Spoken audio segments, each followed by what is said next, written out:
میں آج آپ کے لیے یہ کہنا چاہتا ہوں کہ دیکھیں، یہ آپ ایک بڑے خطرناک موڑ پہ کھڑے ہیں۔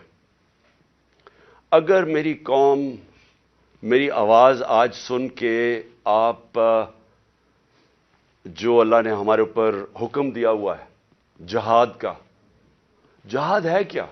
پہلے میں یہ بھی کلیئر کر دوں، ظلم کے سامنے اور ناانصافی کے سامنے کھڑا ہونا جہاد ہے۔ اللہ نے ہمارے پہ فرض کیا ہوا ہے۔ کیوں کیا ہوا ہے؟ ہماری بہتری کے لیے۔ جو قومیں رائے حق پہ کھڑی ہوتی ہیں اور انصاف کے لیے کھڑی ہوتی ہیں وہ آزاد ہو جاتی ہیں، اور انصاف کے بعد ہی خوشحالی آتی ہے۔ پہلے مدینہ کی ریاست میں عدل اور انصاف آیا، پھر خوشحالی آئی۔ نیلسن منڈیلا جو موجودہ بڑا ایک لیڈر میں مانتا ہوں، اس نے بڑی پتے کی بات کی۔ اس نے کہا اگر تم نے غربت کم کرنی ہے تو پہلے انصاف لے کے آؤ۔ چائنا نے دنیا کی تاریخ میں کبھی کسی قوم نے غربت کم نہیں کی جو چائنا نے کی ہے۔ 70 کروڑ لوگوں کو پچھلے 30-35 سال میں غربت سے نکال لیا انہوں نے، اور اسی قوم نے 450 وزیروں کو کرپشن کے اندر جیل میں ڈالا۔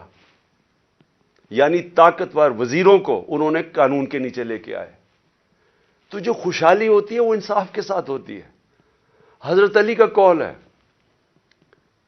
کہ کفر کا نظام چل جائے گا لیکن ظلم اور ناانصافی کا نظام نہیں چل سکتا۔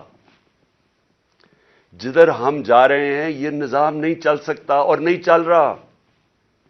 آج پوچھیں لوگوں کے حالات۔ آج کون سی قیامت آئی تھی کہ اپریل میں ہماری حکومت گئی ہے؟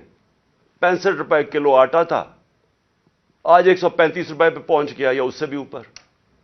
کون سی قیامت آئی تھی کہ بجلی دگنی ہو گئی ہے؟ پٹرول ڈیزل دنیا عالمی مارکیٹ میں تو ان کی تیل کی قیمت کم ہے۔ کون سی قیامت آئی کہ یہ قیمتیں ان کی آج ادھر پہنچ گئی ہیں؟ کسانوں سے پوچھیں کون سی قیامت آئی ہے کہ یوریا دگنا ان کو دے رہا؟ 60 ارب روپیہ کسانوں نے صرف گندم کی فصل کے لیے یوریا پہ ایکسٹرا خرچ کیا ہے ہمارے دور سے۔ تو کیا ہوا پاکستان؟ یعنی ہماری حکومت جانے سے اب تک یہ کیا ہوا کہ بجلی آج دگنی ہو گئی ہے؟ بجلی کے بل لوگوں سے پوچھیں، آج عوام سے پوچھیں تو صحیح ان کے حالات کیا ہیں، اور ابھی مزید اور مہنگائی آنے والی ہے۔ لیکن جو اس ملک کے طاقتور ڈاکو تھے انہوں نے اربوں روپے کے اپنے کرپشن کے کیسز ختم کروا لیے۔ 1100 ارب روپے کے اپنے کرپشن کے کیسز ختم کروا دیے اور قوم کو انہوں نے بھیج دیا تباہی کی طرف۔ آج ہمارا ملک، کبھی بھی ہمارے معاشی حالات ایسے نہیں تھے جو آج ہے۔ تو یہ کیوں ہے؟ سوال پوچھیں نا اپنے آپ سے، کیوں ہے؟ ہم سب سے زیادہ، میں پاکستانی، میں آپ کو بتاؤں جب میں مکہ گیا ہوں، مدینہ گیا ہوں، سب سے زیادہ مسلمان پاکستانی مجھے ملے وہاں۔ ہم یہاں تبلیغی جماعت کا اجتماع ہوتا ہے، 20 لاکھ لوگ جمع ہو جاتے ہیں، کیونکہ سارے یا عاشق رسول ہیں، اپنے دین میں ماننے والے لوگ ہیں۔ لیکن کیا وجہ ہے کہ ہم تباہی کے راستے پہ کھڑے ہیں؟ کیوں نہیں اللہ ہماری دعائیں کیوں نہیں سن رہا؟ کیونکہ اللہ نے کئی قانون بنائے ہوئے ہیں۔ سارے جتنے اللہ کے پیغمبر دنیا میں آئے تھے، سب ان کی دو میسیجز ہی تھیں، صرف پیغام دو تھے: انصاف قائم کرو اور انسانیت، یعنی کمزور کی مدد کرو، جو کہ جانوروں کے قانون کے اندر کمزور کی سروائیول آف دا فٹسٹ ہے، کمزور مر جاتا ہے۔ انسانی معاشرے میں ہم اپنے کمزور طبقے کی مدد کرتے ہیں۔ جس کو پہلی دنیا کی تاریخ میں فلاحی ریاست بنائی تھی وہ مدینہ میں بنائی گئی تھی، انسانیت کا نظام آیا تھا۔ تو ہم اپنے آپ سے پوچھیں کہ آج وہ ملک جو خیرات دینے میں سب سے زیادہ ہے، میں اس کے سامنے ہوں، کبھی یعنی کہیں دنیا کے اندر کینسر ہاسپٹل کے اندر 75% مریضوں کا مفت علاج نہیں ہو سکتا، صرف پاکستان میں ہے۔ کیونکہ لوگ جب دیکھتے ہیں، جب کسی ادارے کو، جو خیراتی ادارے کے اوپر جب اعتماد کرتے ہیں، تو اس سے زیادہ کھلے دل کے لوگ ہی کوئی نہیں ہے۔ تو ہم وہ قوم ہیں جو ترستی ہے، جس کا نعرہ تھا کہ پاکستان کا مطلب کیا، لا الہ الا اللہ، عظیم نعرے. ہم نے اللہ سے دعویٰ کیا کہ اللہ تیرے سوا ہم کسی کے سامنے نہیں جھکتے، ہم آزاد لوگ ہیں، ہم نے آزادی کا دعویٰ کیا. آج اپنے حالات ہم دیکھیں، نہ ہمارے پاس آزادی ہے، نہ یہاں خوشحالی ہے. غربت بڑھتی جا رہی ہے، دن بدن قیمتیں بڑھتی جا رہی ہیں. تنخواہ دار طبقے سے پوچھیں کہ کیا حالات ہیں ان کے. پوچھیں آج بزنس مین سے، سب دکان، آج فیکٹریاں بند ہو رہی ہیں. پوچھیں آج بزنس، کون سی، کسانوں سے پوچھیں، کسی سے پوچھیں، خاص طور پہ تنخواہ دار طبقے سے آج پوچھیں کہ وہ گزارا کیسے کر رہا ہے. تو کیا وجہ ہے اس کی؟ میں آج آپ کو بتاتا ہوں. اس کی وجہ ایک ہے کہ یہاں ظلم اور ناانصافی کا نظام ہے. میرے نبی صلی اللہ علیہ وسلم نے کہہ دیا تھا 1500 سال پہلے کہ طاقتور اگر چوری کرے تو آپ اس کو NRO دے دیں اور بیچارے غریب لوگ جیلوں میں جائیں اور پھر سمجھیں کہ اللہ ہماری دعائیں قبول کرے گا. اور اس لیے جہاد اس نے ہمیں کہا ہے کہ ظلم کے سامنے کھڑے ہو، ناانصافی کو قبول نہ کرو. اور آج میں خاص طور پہ مخاطب ہوں اپنی پاکستان کی عدلیہ سے اور اس کے بعد پاکستان کی وکلا برادری سے. دیکھیں، اللہ نے آپ کے اوپر بہت بڑی ذمہ داری سونپی ہے. یہ وقت ہے آپ کا کہ آپ اس ملک میں رول آف لا کے لیے کھڑے ہوں. میں یہ آپ کو پورے ایمان سے کہتا ہوں کہ جس طرف یہ لے کے جا رہے ہیں ہمیں، کوئی مستقبل نہیں ہے اس ملک کا. جس طرح کے فیصلے کیے جا رہے ہیں، جس طرح کی انصاف کی اور قانون اور آئین کی دھجیاں اڑائی جا رہی ہیں، جس طرح وہ جنگل کا قانون نافذ کیا جا رہا ہے، اس طرح ہمارے ملک کا کوئی مستقبل نہیں ہے. پہلی دفعہ لوگوں کو خوف آنا شروع ہو گیا ہے. لوگ پاکستان سے امید ان کی چلی گئی ہے. 8 لاکھ لوگ ہمارے 7-8 مہینے میں پروفیشنلز، وہ طبقہ جو ایک ملک کی جان ہوتا ہے، وہ چھوڑ کے چلا گیا ہے. باہر لوگ سرمایہ کاری کے لیے نکل گئے ہیں کیونکہ امید جانی شروع ہو گئی ہے. تو اس لیے میں اپنے معزز عدلیہ، اپنے ججز سے اور اپنی وکلا کمیونٹی سے، میں آج آپ سے خاص طور پہ آج اپیل کر رہا ہوں اپنے ملک کی خاطر. میں پھر سے ریپیٹ کرتا ہوں کہ اللہ نے عمران خان کو جو دے دیا ہے، میں اپنی خوابوں میں بھی نہیں سوچتا تھا کہ وہ مجھے اس طرح کی عزت دے گا. اور انسان کیا چاہتا ہے دنیا میں؟ عزت ہی چاہتا ہے. انسان کے تو پیسے بناتا ہے عزت کے لیے، پاور میں آتا ہے عزت کے لیے. تو جب اللہ نے اتنی عزت دے دی ہے تو مجھے اور کیا مل سکتا ہے؟ میں صرف اس وقت آپ سب کے لیے کھڑا ہوں. میری جو ساری جد و جہد ہے وہ آپ کے لیے، اور آپ کو اس کے لیے سب کو کھڑا ہونا پڑے گا. میں سارے پاکستانیوں کو کہہ رہا ہوں، آپ اگر آج نہ کھڑے ہوئے، میں آپ کو یقین دلاتا ہوں کہ آگے اندھیرا ہے. میری آواز کیوں بند کرنے کی کوشش کی جا رہی ہے؟ کیوں وہ پولیس یہ فواد چودھری کو کیوں پکڑا ہے؟ کون سا جرم کیا اس نے؟ کوئی مجھے جمہوریت میں بتائے کہ یہ جرم ہوتا ہے کہ جو اس نے اس کو منشی کہہ دیا، اس کو چیف الیکشن کمیشن. کبھی اس کے اوپر بھی کسی جمہوریت میں پکڑا جاتا ہے؟ اعظم سواتی کا کیا قصور تھا؟ کیا اس نے کہہ دیا کہ جناب ایکس آرمی چیف نے NRO 2 دے دیا؟ تو یہ سینیٹر ہے، اس کی رائے ہے. یہ باقی اس ملک کی اکثریت سمجھتی ہے کہ یہ ٹھیک ہے. اس کو ننگا کر کے، تشدد کر کے، پھر وہ گندی ویڈیو، اور پھر اس کو پکڑ لیا، 30 FIR کاٹ دی. شہباز گل، ارشد شریف، جو ارشد شریف کی خبریں آتی ہیں کہ کس طرح اس سے کیا گیا. کیا بچہ جانتا ہے پاکستان میں کہ ارشد شریف جیسا خوددار، دیانتدار، کریڈیبل، ایک محب وطن، شاید ہی کوئی صحافی آیا ہو، اس سے جو کیا ہے. اور یہ جو میرے اوپر قاتلانہ حملہ کس لیے کیا گیا؟ میں نے کون سا جرم کیا تھا؟ اور اس کے اوپر ابھی میں آتا ہوں جب میں باقی چیزیں بھی آپ کو سامنے رکھتا ہوں. لیکن میں آج اپنی قوم کو کہہ رہا ہوں کہ دیکھیں، آپ کا مستقبل آپ کے ہاتھ میں ہے. آپ ہیں اللہ کے بعد اس ملک کے وارث.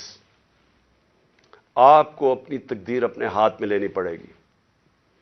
یہ میرا وعدہ ہے کہ جب تک میں زندہ ہوں میں اس ملک کے لیے سٹرگل کروں گا.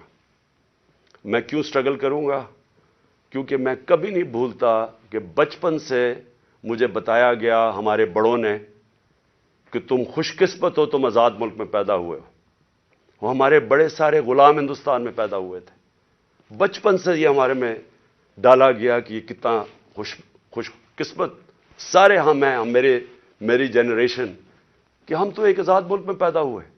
میں کبھی بھی جب دنیا میں باہر گیا، کرکٹ کھیلی، بڑا ٹائم گزارا ہے، پروفیشنل کرکٹ کھیلتا تھا، کبھی میرے ذہن میں یہ نہیں آیا کہ میں پاکستان کے علاوہ کسی اور ملک میں رہ سکتا ہوں.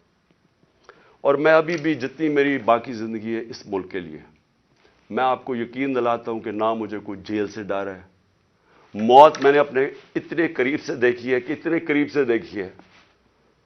مجھے پورا اللہ پہ اعتماد ہے. میں لا الہ الا اللہ پہ ماننے والا انسان ہوں. جب اس کا فیصلہ ہوگا، قرآن شریف کے اندر آپ پڑھ لیں، آپ نہ آگے ہوتا ہے ٹائم نہ پیچھے ہوتا ہے. اس لیے مجھے کوئی فکر کسی کی نہیں ہے. اور مجھے کوئی یہ جو ہر وقت جیل لے کے جانے لگے ہیں، مجھے اس سے کوئی فکر نہیں ہے. اور نہ ہی میں آپ سب کو کہتا ہوں آپ کو یہ جیل سے ڈرنا نہیں چاہیے. جیل کا ڈراوے جی جیل میں ڈال دیں گے، ڈال دیں جیل میں، کتنوں کو ڈالیں گے. اس لیے میری قوم، آپ کو اگر اپنے آپ کو بچانا ہے، آپ کو اللہ کے حکم پہ چلنا پڑے گا، انصاف کے ساتھ کھڑا ہونا پڑے گا. اب میں اپنی عدلیہ سے پہلے آتا ہوں. سب سے پہلے الیکشن کمیشن نے محسن نقوی کو پنجاب کا چیف منسٹر بنایا. میں پہلے الیکشن کمیشن سے سوال پوچھتا ہوں کہ کیا آپ کو نہیں پتا کہ جو آئین کا آرٹیکل 218 اس کی شق 3، کیا آپ کو نہیں پتا کہ آپ کی سب سے بڑی ذمہ داری صاف اور شفاف الیکشن کروانا ہے؟ یہ آپ کی سب سے بڑی ذمہ داری ہے. تو مجھے میں سوال یہ پوچھتا ہوں کہ کس بیسس پہ آپ نے محسن نقوی کو چنا؟ باقی نام کس بیسس پہ آپ نے ریجیکٹ کیے؟ جبکہ ہم نے وہ نام چن کے دیے جو ہم سمجھتے تھے کہ نون لیگ ایکسپٹ کر جائے گی ان کو، کیونکہ سکھیرا صاحب اس وقت کیبنٹ سیکرٹری ہیں، شہباز شریف کے کیبنٹ سیکرٹری ہیں. اس سے بعد ناصر کھوسہ کا نام دیا جو ان کے پرنسپل سیکرٹری نواز شریف کے رہ چکے ہیں، شہباز شریف کے چیف سیکرٹری. یعنی وہ لوگ جو ان کو ایکسیپٹیبل ہے. ہم نے اپنی طرف سے نیوٹرل امپائر رکھنے کی کوشش کی. تو کس بیسس کے اوپر یہ محسن نقوی کو آپ لے کے آئے؟ کیا آپ اس کے بیک گراؤنڈ کا نہیں پتا تھا؟ یا شاید لگایا اس لیے تھا کیونکہ آپ کو پتا تھا یہ کون ہے؟ کیا یہ نہیں پتا کہ یہ آدمی رجیم چینج جو ہماری گورنمنٹ کرائی گئی ہے اس میں اس نے سب سے بڑا رول اس کا تھا. ایک تو اوپر کا رول تھا نا ایکس آرمی چیف کا، لیکن اس کا اس کے بعد یہ ان چند لوگوں میں سے تھا جو سب سے زیادہ یہ بھاگ دوڑ کی اس نے ہماری حکومت گرانے کے لیے. کیا یہ آصف زرداری کے ساتھ سندھ ہاؤس جدھر پیسے چلے تھے یہ وہاں نہیں تھا؟ کیا آصف زرداری اس کو اپنا بیٹا نہیں کہتا؟ کیا اس کا جو چینل ہے، لوگوں کو نہیں پتا اس کی چینل کا کس کے بار بار جو پروپیگنڈا ہمارے اگینسٹ کب سے کر رہا ہے؟ اور پھر سب سے بڑی بات کہ جو آج نیب کے چیئرمین ہیں آفتاب سلطان، نیب کے چیئرمین آفتاب سلطان نے اسی محسن نقوی کے اوپر انویسٹیگیشن کی تھی. یہ انویسٹیگیٹنگ آفیسر تھے اور ان کی ریکمنڈیشن پہ انہوں نے 35 لاکھ روپیہ نیب کو واپس کیا تھا. تو میں الیکشن کمیشن سے پوچھنا چاہتا ہوں کہ کوئی اور آپ کو نہیں ملا کہ صرف چن کے آپ وہ آدمی لے کے آئے ہیں جو کہ ہمارا سب سے خلاف تھا؟ اور اس نے آتے ساتھ ہی کیا کیا؟ یہ جو اب فواد چودھری کا ہوا ہے 3 دفعہ، اور میں جج صاحب کو سلام کرتا ہوں، 3 دفعہ انہوں نے کہا کہ فواد چودھری کو طلب کیا عدالت میں، اور تینوں دفعہ نہیں اس عدالت میں پریزنٹ کیا گیا. تو کیا یہ محسن نقوی یہ اس کی پہلی آتے ساتھ ہی اس نے اپنے کارنامے دکھا دیے ہیں. اس کے بعد اس نے جو اس نے اپوائنٹمنٹس کی ہیں, کیا یہ فری اینڈ فیئر الیکشن ہو رہا ہے کہ سارے وہ پولیس آفیسر جنہوں نے ہمارے اوپر تشدد کیا تھا 25 مئی کو, ان ساروں کو واپس لے آیا؟ ایڈوکیٹ جنرل آفس کے اندر وہ سارے لوگ جو کہ حمزہ شریف کے دوران تھے ان کو واپس لے آیا؟ کیا یہ صاف اور شفاف الیکشن کی تیاری ہو رہی ہے؟ کیا اس کو کہتے ہیں ایک neutral care taker set up? Care taker set up کا تو مطلب ہی یہ تھا کہ ایک نیوٹرل امپائر آئے گا. کیا یہ نیوٹرل امپائر ہے؟ اور ابھی سے ہی پولیس نے ہراساں شروع کر دیا ہے ہمارے ورکرز کے اوپر. 1-2 گرفتاریاں شروع ہوگی اور پلان بن گیا پکڑنے کا. اور یہ جو فواد چودھری کا ہوا ہے تو یہ ابھی سے ہی پورا پری پلان بنا ہوا ہے. یہ صاف اور شفاف الیکشن کروانے کے لیے محسن نقوی نہیں آیا, یہ وہ کرنے آیا ہے جو میں نے پہلے بھی کہا تھا, جو آصف زرداری نے الیکشن کروایا ابھی کراچی کے اندر, کہ ووٹ بینک ہے نہیں پیپلز پارٹی کا اور پیپلز پارٹی جیت جاتی ہے کراچی سے. تو یہ الیکشن نہیں ہو رہا, یہ ایک پلان, ایک کانسپریسی کے تحت اس کو رکھا گیا. تو میں اپنی عدلیہ اور ہم انشاءاللہ یہ کیس لے کے جا رہے ہیں اپنی عدلیہ کے پاس, تو میں اور پاکستانی آپ سے انصاف کی توقع رکھ رہے ہیں. ہم یہ بھی چاہتے ہیں کہ یہ جو اب فواد چودھری سے ہو رہا ہے اور یہ جو آگے ہونے جا رہا ہے, میں ابھی آپ کو پیشن گوئی کرتا ہوں کیونکہ ان کو سب سے بڑا جس آواز بند کرنی ہے وہ عمران خان کی ہے, تو وہ پورا پلان بنا ہوا ہے ان کا. میں ابھی پیشن گوئی کر رہا ہوں. ہم اپنی عدلیہ سے ایکسپیکٹ کرتے ہیں کہ ہمارے فنڈامنٹل رائٹس کو پروٹیکٹ کریں. یہ تاریخ وہ ہونے لگی ہے اگر ہماری عدلیہ نہ کھڑی ہوئی تو یاد رکھیں آج تک جسٹس منیر کو کسی تاریخ نہیں بھول سکی. وہ بڑے قابل آدمی تھے, لیکن ایک جگہ جدھر انہوں نے آئین اور قانون کے ساتھ کھڑا ہونا تھا وہ طاقتور کے ساتھ کھڑے ہو گئے. اس ملک نے بھاری قیمت ادا کی ہے اس کی, اور اس کے بعد قیمت ادا کرتے گئے. اس وقت قوم آپ سے ایکسپیکٹ کر رہی ہے, موزز ججز, قوم آپ سے ایکسپیکٹ کر رہی ہے کہ ہمارے حقوق کی حفاظت کریں, ہماری جمہوریت کو بچائیں. یہ جو اب تباہی مچنے لگی ہے ہماری جمہوریت کے اوپر اور جو ہو رہا ہے اور جو رجیم چینج کے بعد ہوا ہے, میں آپ کو یقین دلاتا ہوں کہ میں مشرف کے مارشل لاء میں اپوزیشن میں تھا. 8 دن مجھے جیل میں ڈالا, تب بھی میں نے کبھی اس طرح کا ظلم, فیشزم, اس طرح کی میں نے کبھی ایک سٹیٹ کو اپریس کرتے ہوئے میڈیا کے لوگوں کو, ہمارے ورکرز کو, میں نے کبھی ایسے نہیں دیکھا جو آج میں دیکھ رہا ہوں پاکستان کے اندر. تو اور مجھے افسوس سے کہنا پڑتا ہے کہ ہماری عدلیہ نے ہمارے فنڈامنٹل رائٹس کی حفاظت نہیں کی. اگر کی ہوتی تو آج وہی جو 25 مئی والے وہ آفیسرز جنہوں نے تشدد کیا تھا, 3 بجے رات کے لوگوں کے گھروں میں گھس کے انہوں نے لوگوں کو پکڑ کے جیلوں میں لے کے گئے تھے, ظلم کیا تھا, لوگوں کو امبیرس کیا تھا. آرٹیکل 14 کانسٹیٹیوشن کا ہماری ڈگنیٹی, ہماری عزت پروٹیکٹ کرتا ہے. انہوں نے سارے لوگوں کو نہ چادر اور چار دیواری کا سوچا, نہ قانون کا سوچا, ظلم کیا. وہ آج آفیسر پھر واپس آ گئے. ہمارے پاس سوائے عدلیہ کے جانے کا کون سا راستہ ہے؟ دوسرا راستہ ہے سڑکوں پہ آ جائیں, دوسرا راستہ ہے ملک کو اور نقصان پہنچائیں جو یہ آگے پہنچا سکے ہیں. اس لیے میں اپنی عدلیہ سے ریکویسٹ کرتا ہوں. اور پھر میں ذرا 2-3 اور چیزیں بتا دوں. جے آئی ٹی, اب جے آئی ٹی بنی تھی, میرے اوپر قاتلانہ حملہ ہوتا ہے.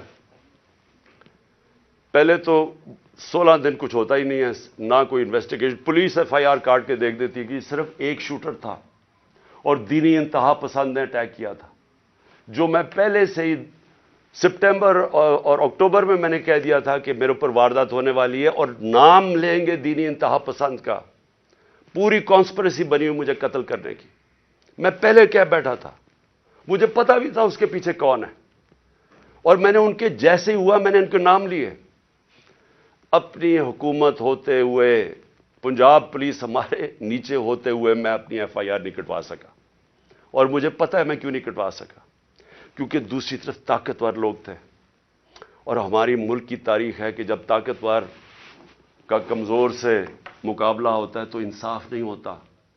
تو لیکن جو جے آئی ٹی کی رپورٹ ہے یہ ذرا سننے والی چیزیں ہیں. اور پھر کیسے اس جے آئی ٹی کو آپ آتے ساتھ ہی حکومت نے پہلی چیز کی ہے جے آئی ٹی بند کی ہے. یہ کس قانون کے تحت کی ہے؟ جے آئی ٹی تو پنجاب کی جے آئی ٹی تھی. فیڈرل گورنمنٹ تو جے آئی ٹی نہیں بنا سکتی. اور جے آئی ٹی کی فائنڈنگز جو فائنڈنگز سامنے آئی ہیں ذرا یہ سن لیں, اس کی وجہ سے یہ بند کی گئی ہے. میں ذرا آپ کو بتانا چاہتا ہوں ساری قوم کو کہ میرے اوپر جو حملہ ہوا تھا جب انہوں نے ایف آئی آر کٹائی پولیس نے, میری نہیں کاٹی, انہوں نے کہا تھا ایک شوٹر ہے. ذرا آپ یہ سنیں اب تک جے آئی ٹی نے جو عدالت میں جو رکھ چکی ہے, جو عدالت میں چیزیں رکھ چکی ہیں وہ ذرا سنیں. سب سے پہلے انہوں نے یہ کہا جو کہ ڈی پی او گجرات تھا غضنفر حسین اور ایس ایس پی ندیم حسین جو سی ٹی ڈی لاہور تھا, دونوں پنجاب گورنمنٹ کے نیچے تھے. ان دونوں نے آڈیو یعنی ٹیپس کی, اس کی وہ جو شوٹر تھا اس لڑکے کی انہوں نے ٹیپس بنائی. اور جب اس کی ٹیپس بنائی تو جب جے آئی ٹی نے مانگا ان سے ان کا موبائل فون, اور جب جے آئی ٹی نے ان کو بلایا ان دونوں کو, انہوں نے صاف انکار کر دیا کہ ہم جے آئی ٹی میں نہیں آتے. کون تھا ان کے پیچھے جو اتنا طاقتور تھا اور جس کو خوف تھا کہ کہیں جے آئی ٹی میں سچ نہ نکلا ہے؟ ان کو روک دیا. پھر ذرا آگے چلیں. اس کے بعد جب جو سیکنڈ جو دوسری ویڈیو بن رہی تھی, وہ نوید جو شوٹر تھا اس کی سی ٹی ڈی میں جب اس کی جو ویڈیو بن رہی تھی, اب ذرا یہ سنیں. رپورٹ لکھتی ہے جے آئی ٹی کے 4 سے 5 جو نامعلوم لوگ وہاں موجود تھے. وہ کون تھے؟ پولیس سی ٹی ڈی کے اندر اس کی بنایا جا رہا ہے اس کا سیکنڈ ویڈیو, اور وہ بھی اس کی کون سا قانون اجازت دیتا ہے کہ پولیس ویڈیوز بنا کے ریلیز کرتی رہے میڈیا کو؟ لیکن وہاں جو سب سے زیادہ چیز ہے 4 اور 5 وہ جے آئی ٹی کہتی ہے نامعلوم لوگ وہاں بیٹھے ہوئے تھے. یہ کون تھے؟ پھر اسٹیبلش ہو جاتا ہے 3 طریقوں سے. آئی وٹنسز جو گواہ دیکھتے ہیں وہ شوٹر کو 3,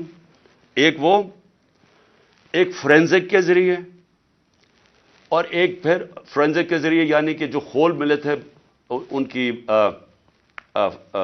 گولیوں کے, وہ 3 جگہ سے ملے.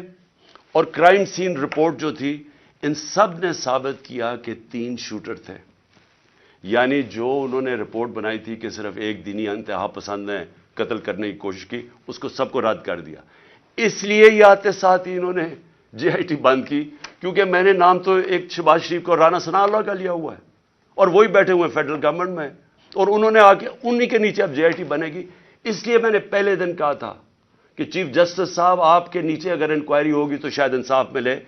ان کے ہوتے ہوئے, اور وہ جو ایجنسی کا آفیسر ہے ڈرٹی ہیری, مجھے کوئی امید انصاف کی نہیں تھی. اور وہ آپ ذرا دیکھیں کہ جو اس جے آئی ٹی نے جو چیزیں بھی نکالی اس کے اوپر بھی ذرا دیکھیں کہ انہوں نے کس طرح اس کو بند کرنے کی کوشش کی.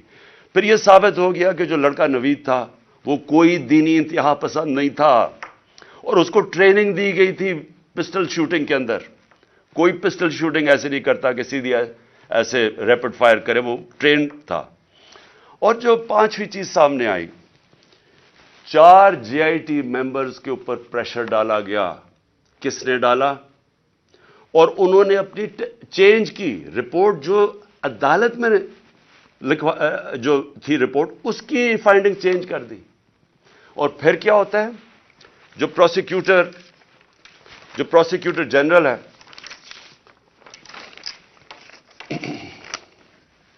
جو انڈیپینڈنٹ انکوائری کرتا ہے ان 4 لوگوں کے اوپر جو اپنے چینج کرتے ہیں رپورٹ, یہ جو 4 جے آئی ٹی ممبرز اپنی رپورٹ چینج کرتے ہیں, انڈیپینڈنٹ انکوائری کنڈکٹ کی جاتی ہے پروسیکیوٹر جنرل آف پاکستان. وہ ان کے اوپر انڈیپینڈنٹ انکوائری کنڈکٹ کرتا ہے, اور وہ کنفرم کرتا ہے, prosecutor general of Pakistan confirm کرتا ہے کہ انہوں نے اپنی غلط ٹیسٹ اپنی بدلی. 3 شوٹرز تھے, اور اس نے ریکمینڈ کیا کہ ان کے اوپر کرمنل پروسیڈنگز کی جائیں. کہ انکوائری کو سیبوٹاج کرنے کے لیے جو 4 جے آئی ٹی ممبرز نے جنہوں نے چینج کیا ہے. تو میرا سب سے بڑا سوال یہ ہے کہ آتے ساتھ ہی پنجاب گورنمنٹ جب سے یہ آیا ہے, انہوں نے سب سے پہلے کیوں انہوں نے اسٹڈی کر لیتے, دیکھ تو لیتے کہ جے آئی ٹی رپورٹ میں کیا فائنڈنگز ہیں, بڑی تفصیل میں انہوں نے فائنڈنگز دی ہوئی ہیں. آتے ساتھ ہی اس کو کیوں بند کیا؟ اور پھر جو سب سے زیادہ کام کر رہا تھا, پہلے تو یہ 4 بھگا دیے, جو سب سے زیادہ کام کر رہا تھا, میں اس کا نام دیتا ہوں, وہ بڑا مجاہد, اس طرح بھی ماشاءاللہ ایسے لوگ تھے, انہوں نے آتے ساتھ ہی یہ جو محسن نقوی نے اور کیا کام کیا کہ اس نے جو لڑکا جو سب سے زیادہ کام کر رہا تھا, اس کا میں نام اس لیے بتانا چاہتا ہوں کیونکہ سعید انور شاہ, یہ انویسٹیگیٹنگ آفیسر تھا جس نے کھڑا ہوا اور جس نے عدالت کے اندر چلان دیا, انہوں نے آتے ساتھ ہی اس کو سسپینڈ کر دیا. تو میں اس سے کیا مجھے نظر آتا ہے, اس سے مجھے نظر آتا ہے کہ اگر کسی کو بھی شک بھی تھا کہ اس کے پیچھے طاقتور لوگ تھے جنہوں نے یہ سارا پلان کیا ہے, وہ شک ساروں کے دور ہو جانے چاہیے. یہ پلان تھی کانسپریسی, اور یہ لوگ یہ جو اوپر بیٹھے ہوئے ہیں شہباز شریف اور وہ جو دوسرا ہے رانا ثناء اللہ, وہ بالکل اس کے اندر ملوث تھے. کیونکہ اگر وہ ملوث نہیں تھے, ان کو کس چیز کا ڈر تھا؟ کیوں وہ یہ بار بار جے آئی ٹی کو سیبوٹاج کرنے کی کوشش کر رہے تھے, اور کر دیا. کیوں نہیں چلنے دیا جے آئی ٹی کو؟ بعد میں رپورٹس چیلنج ہو سکتی ہیں, اس کے اوپر کیس تو آگے چلتا ہے, لیکن کیوں انہوں نے کیا؟ کیونکہ ہمارے ملک کی تاریخ ہے. لیاقت علی خان کس نے ان کو قتل کیا ابھی تک کبھی نہیں پتا چلا. بے نظیر بھٹو کوئی پتہ نہیں, ایک دم اس کی جو سین تھا جدھر وہ بیچاری کو شہید کیا گیا, وہ سارا ایک دم کلیئر کر دیا. کس کے انسٹرکشن پہ کیا گیا کوئی کبھی نہیں پتا چلتا. اس لیے یہ جو پورا کور اپ ہو رہا ہے, یہ بھی کیونکہ طاقتور لوگ انوالوڈ ہیں, اس لیے کوئی پوری کوشش ہوگی اس کو کور اپ کرنے کے لیے. میں آگے اب چلتا ہوں.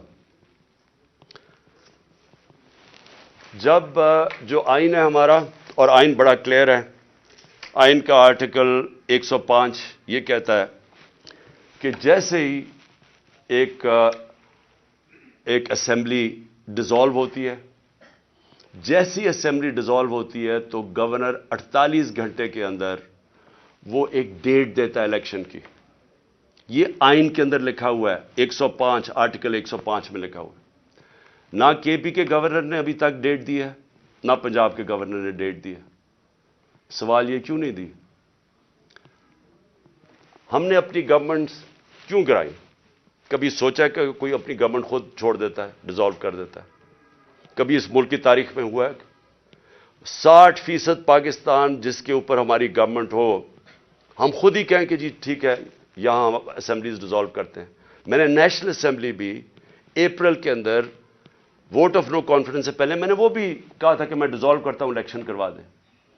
تو یہ اس لیے کرتے ہیں, ہم نے اس لیے فیصلہ کیا کہ جب ایک ملک کے اندر سیاسی طور پہ استحکام نہیں ہوتا تو معیشت کے اوپر ڈائریکٹ اس کا امپیکٹ جاتا ہے. ہم نے یہ اس لیے اپنی اسمبلیاں ڈیزالو کی کیونکہ ہمیں نظر آ رہا ہے کہ ملک تباہی کی طرف جا رہا ہے, ڈیفالٹ کی طرف جا رہا ہے. جس طرح میں پہلے کہہ بیٹھا ہوں کہ کسی طبقے سے پوچھ لیں آج پاکستان میں کہ معیشت کا کیا حال ہے, وہ سارے آپ کو یہی جواب دیں گے برے حالات ہیں, گر رہا ہے نیچے. تو ہم نے اس کو اس لیے اپنی گورنمنٹس کی قربانی دی کہ ہم یہ سمجھتے ہیں کہ اگر ہم نے اس ملک کو اٹھانا ہے واپس تو سب سے پہلے صاف اور شفاف الیکشنز کی ضرورت ہے. صاف اور شفاف الیکشنز کا مطلب پولیٹیکل سٹیبلٹی. جب لوگوں کو ایک اعتماد ہوگا, بزنس کمیونٹی کو جو باہر بیٹھی ہے جو اندر بیٹھی ہے, کہ اب 5 سال کے لیے حکومت آ گئی اور پبلک مینڈیٹ کے ساتھ جو بڑے فیصلے کر سکتی ہے, جو ضرورت ہے آج پاکستان کو نکالنے کی اس دلدل میں سے, تو تب ہی ملک اٹھ سکتا ہے. ان کے اوپر تو نہ باہر نہ کسی کو اندر اعتماد رہ گیا ہے. تو یہ تو جتنی دیر چلتی رہے گی لوگوں کی تو تباہی ہے اس کے اندر. تو اس لیے ہم نے اپنی گورنمنٹس ڈیزالو کی تھی.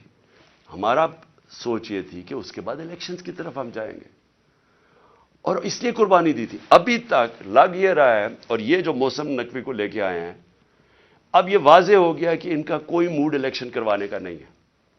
میں پھر اپنی عدلیہ سے پوچھتا ہوں کہ اب ذمہ داری آپ کی ہے کہ آئین کے اندر کوئی گنجائش نہیں ہے. جیسے ہی گورنمنٹ ڈیزالو ہوتی ہے آرٹیکل 105 105 واضح طریقے سے کہتا ہے کہ 90 دن کے اندر آپ نے الیکشن کروانے. اب ذمہ داری آپ کی ہے کیونکہ آپ کو دنیا دیکھ رہی ہے آپ کی طرف کہ کیا یہ آپ کریں گے یا نہیں کریں گے. کیونکہ میں پھر سے کہتا ہوں کہ مجھے افسوس سے کہنا پڑتا ہے کہ ہمارا ملک وہ نہیں بن سکا جو بننا چاہیے تھا. اور اس کی بہت بڑی وجہ یہ ہے کہ یہاں کبھی بھی رول آف لا نہیں ہوا. یا طاقتور ہمیشہ قانون سے اوپر ہے. تو یہ بار بار جب ہم ان سے بھی پوچھتے ہیں، یہ جو بیٹھے ہوئے ہیں اس وقت امپورٹڈ گورنمنٹ ایک ہارس ٹریڈنگ کے ذریعے رشوت دے کے خرید و فروخت کر کے آج بیٹھے ہوئے ہیں اوپر، یہ بھی کہتے ہیں جی ہو جائے گا، کوئی چیز ہو جائے گی، آگے چلے جائے گا الیکشن. بھئی کیسے چلے جائیں گے؟ آئین ہے یا نہیں ہے؟ اگر آپ کا ملک کے اندر آئین ہے اور کوئی قانون ہے تو پھر تو یہ آگے جا ہی نہیں سکتے 90 دن سے. تو یہ بھی آج میں اپنی عدلیہ کو کہنا چاہتا ہوں کہ یہ اب آپ کے اوپر بہت بڑی ذمہ داری آنے والی ہے، کیونکہ یہ جو محسن نقوی کو لے کے آئے ہیں اس کو کوئی ان کا نہیں نظر آ رہا کہ یہ الیکشن کروائیں گے. پھر میں آخر میں اپنی قوم سے بس یہ بات کر کے اپنی بات ختم کرتا ہوں کہ دیکھیں، میں جس طرح شروع کیا تھا کہ اللہ میرے پہ بڑا مہربان رہا ہے، میں اس کا شکر ادا جتنا بھی کروں کم ہے کہ مجھے تو اس ملک میں جو آپ نے عزت دی وہ کسی کو دی نہیں پہلے.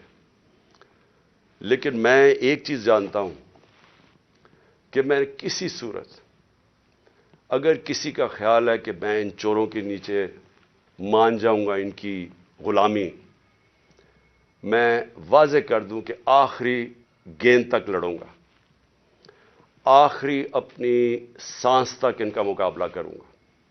کوئی مجھے نہ جیل اور نہ یہ جو ڈراتے رہتے کوئی فکر نہیں ہے. اللہ نے ایمان دیا ہے، ایمان کی قوت دی ہے، اور سب سے بڑی قرآن کی آیت ہے کہ جو لوگ ایمان لے آئے اللہ ان کے خوف دور کر دیتا ہے، ان کو آزاد کر دیتا ہے. میں ایک آزاد انسان ہوں، میں کبھی غلامی کسی کی نہیں مانتا. میں لا الہ الا اللہ میرے دل میں ہے. میں نے اللہ کے سامنے دعویٰ کیا ہوا کہ اللہ تیرے سوا کوئی خدا نہیں ہے. کوئی خوف کے بت کی میں پوجا کرتا نہیں، اور نہ آپ کو کرنی چاہیے. کیونکہ میں ایک مثال دیتا ہوں ہمیشہ لوگوں کو، کیونکہ اسلام کی تاریخ آپ پڑھیں تو جو سب سے دردناک اور تکلیف دہ واقعہ وہ ایک ہی ہے. جس طرح حضرت امام حسین کی شہادت ہوئی، اور میں ہمیشہ یاد کراتا ہوں لوگوں کو کہ کوفہ کے لوگوں کو انہوں نے تو بلکہ دعوت دی تھی امام حسین کو، ان کو پتا تھا وہ راہ حق پہ ہے، ان کو پتا تھا کوفہ کے لوگوں کو، لیکن یزید کے خوف کے ظلم کے خوف کی وجہ سے انہوں نے اتنا بڑا سانیہ ہونے دیا اسلام میں.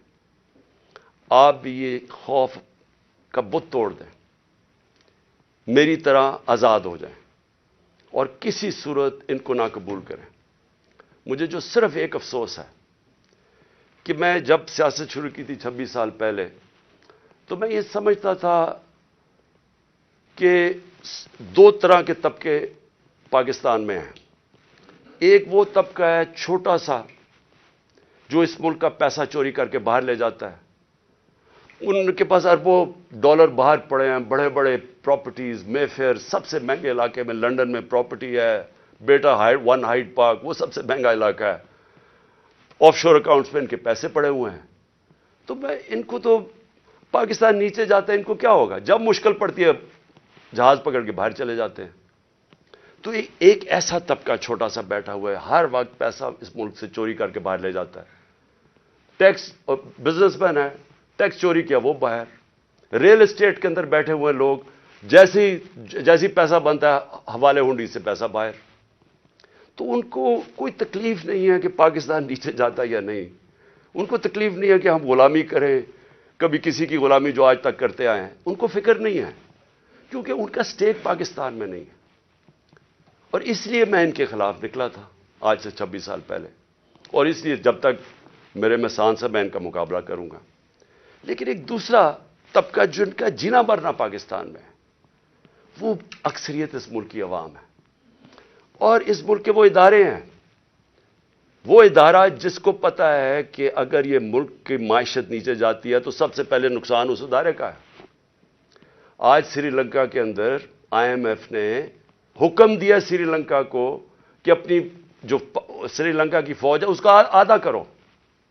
مصر کے اندر IMF نے حکم دیا ہے کہ اپنے فوج کی فضول خرچیاں کم کرو۔ تو کیا وہ جب ہم جو یہ امپورٹڈ حکومت ہمیں اپنے گھٹنوں پہ لے آئی ہے، اپریل میں پاکستان کدھر کھڑا تھا، صرف اکنامک سروے آف پاکستان آپ دیکھ لیں، اور آج کدھر ہے؟ تو کیا وہ جو اب ہمارے سے قیمت ادا کریں گے، کیا ہماری طرح کے جو سمجھتے ہیں کہ ہم ایک آزاد ملک پہ رہنا چاہتے ہیں، کیا ہماری آزادی خطرے میں ہوگی یا نہیں؟ تو میں یہ ہمیشہ سمجھتا تھا کہ یہ ادارے کبھی بھی ان لوگوں کے ساتھ نہیں ہوں گے جو یہ ملک کا پیسہ چوری کر کے باہر لے کے جاتے ہیں۔ اور مجھے بڑا افسوس سے کہنا پڑتا ہے کہ ہماری حکومت ہٹا کے ان لوگوں کو بیک کیا گیا جو اس ملک کو 30 سال سے لوٹ رہے تھے۔ چھوڑیں کہ میں کیا کہتا ہوں، صرف انٹرنیشنل میڈیا ان کے متعلق کیا کہتا ہے۔ آج تو ٹیلی فون ہے، اپنا گوگل کر لیں کہ ان دونوں بڑے خاندانوں کے اوپر انٹرنیشنل میڈیا کیا کہتا ہے۔ ان کے خلاف ہماری اسٹیبلشمنٹ نے، ہماری ایجنسیز نے کیا کیا چیزیں نکالی ہوئی ہیں ان کی چوری کے اوپر۔ تو مجھے حیرت یہ ہوئی کہ رجیم چینج کے بعد ان کے ساتھ کیسے کھڑے ہو گئے، وہ ادارہ جس کا سب سے زیادہ سٹیک ہے کہ پاکستان ایک طاقتور ملک بنے، کہ اگر ایک ملک کی معیشت نیچے جاتی ہے تو ہمیں سوویت یونین کی مثال ہے کہ وہ ملک ٹوٹ گیا، تکڑی ترین فوج تھی لیکن ملک ٹوٹ گیا کیونکہ معیشت نیچے چلی گئی۔ تو ان کے نیچے جو انہوں نے 30 سال سے یہ ملک سے کر رہے ہیں، مجھے ابھی تک نہیں سمجھ آ رہی کہ کیسے وہ ادارے ان کے ساتھ کھڑے ہو گئے۔ میں آخر میں اپنی ساری قوم کو کہنا چاہتا ہوں کہ اپنی تقدیر اپنے ہاتھ میں لیں۔ آپ کا مستقبل، آپ کے بچوں کا مستقبل آپ کے ہاتھ میں ہے۔ آپ یہ اگر ظلم نہ، آپ کے پاس اب 2 راستے آ گئے، ایک تباہی کا راستہ ہے، ایک مشکل راستہ ہے، جدوجہد کا راستہ ہے، لیکن پاکستان کی عظمت کا راستہ ہے، اور مجھے امید ہے کہ آپ سب صحیح فیصلہ کریں گے۔ پاکستان زندہ باد۔